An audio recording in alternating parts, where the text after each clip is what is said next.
I'm going to count them for you: Sunday, Monday, and Tuesday, 3 days in a row that Hugh Freeze has maximized that transfer portal for the Auburn 2023 class. We have a new transfer to talk about, so let's discuss who that is and what it means for him and Auburn football. But before we do that, always want to remind you to smash the like button if you enjoyed this type of content, and be sure to drop a comment down below as you're watching or listening today. We'll help enter you into that ongoing subscriber giveaway for a signed Auburn football prize package. Details are listed in the description link. And lastly, I want to thank members of our booster club like Elizabeth Owen, who help produce videos like this. I know some of you are excited to have some individual videos again about these commits and transfers. Frankly, I just didn't have enough time. And if you want to blame somebody, blame Coach Hugh Freeze for being such a great recruiter. As a reminder, we did some of those group transfers that came in all within 24 to 48 hours of each other together in 2 recent live streams. So go check those out if you want details on them. In the meantime, let's talk about the latest transfer into the 2023 class. A new offensive lineman and interior offensive lineman that we're going to be discussing. Avery Jones is now part of this 2023 class. Avery Jones is a redshirt senior that's coming to us by way of Eastern Carolina University. After his commitment on today, January 10th, 2023, he makes it the 10th transfer that Coach Hugh Freeze has brought in on this cycle. Now I want to walk through the timeline of how we got to this point today, him committing to Auburn. His collegiate career actually started at UNC, where he signed in December 17th of 2017 and enrolled June 19th of 2018 that summer. He spent a couple seasons there, transferred to ECU on May 15th, 2020. And then after a few more seasons there, transferred again into the portal on December 18, 2022. The crazy thing is that he actually first committed to Illinois on December 12th before changing his mind after a visit to the Tigers and ultimately joining our 2023 class. Now let's talk about some of the things that you probably want to know about this prospect. Back in his high school days, he played for Havelock High School, hailing from Havelock, North Carolina. At that time, he was considered a 4-star prospect for UNC, and has maintained that even at his time at ECU.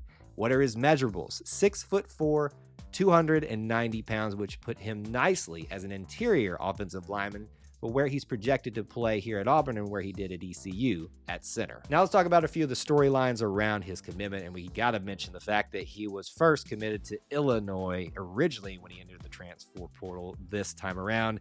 Brett Bielema is not really taking it all that well on social media. If you've seen a few of those things, you can go check it out for yourself.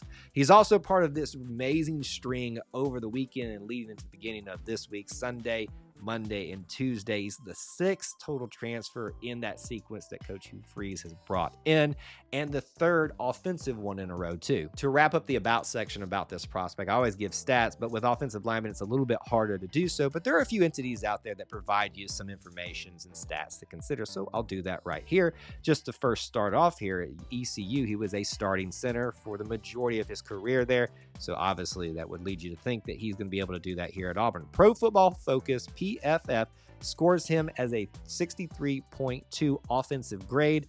As a pass blocker, he gets a 76.9 grade and a 59.0 grade as a run blocking offensive lineman. Now let's talk about what it means, not just for him, but for Auburn football. And we always start off by talking about what it means for the 2023 class. As of his commitment, that brought us up to 31 people deciding in this cycle that they wanted to be part of this 2023 class. And he has actually already signed too. At this time, that makes it 13 offensive people in the class and 8 offensive linemen. Now let's talk about what his future in playing time might look like, and obviously not a long future since he's only got about 1 year of eligibility left to use.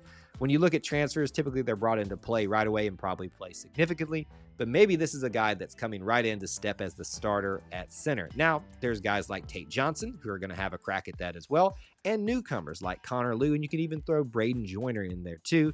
But the fact remains that this guy will play early and often on the offensive line and probably at center. Very briefly, let's mention the regional stuff in terms of recruiting. Where are we getting these guys from? It's a little bit different for transfers because they've had some time in other places, but he spent basically his entire life, being raised in North Carolina and going to UNC and then Eastern Carolina. He's the first one from North Carolina in this class, which kind of makes it interesting. I feel like we usually have at least one more by this time. Not really anything to really note, but just I found it interesting. And lastly, let's talk about what it means for this recruit class, the 2023 class in the offensive lineman area. total of 8 offensive linemen. 4 of those are offensive tackles, and the other 4 are the interior offensive linemen.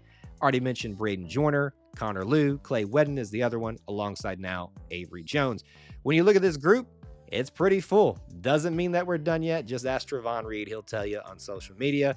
But right now, I think we're pretty set at the center position. So there you have it. That's my thoughts on your brand new commitment for the 2023 class. New offensive lineman, Avery Jones. Would love to know your thoughts about him down in the comments section below. Be sure to do that so you can be entered into that ongoing subscriber giveaway. And hey, you need to be subscribed to be part of that. So do that as well. Check out the other links in the description for ways that you can help support our content here at E2C Network, where we share the whole Auburn experience. War Eagle.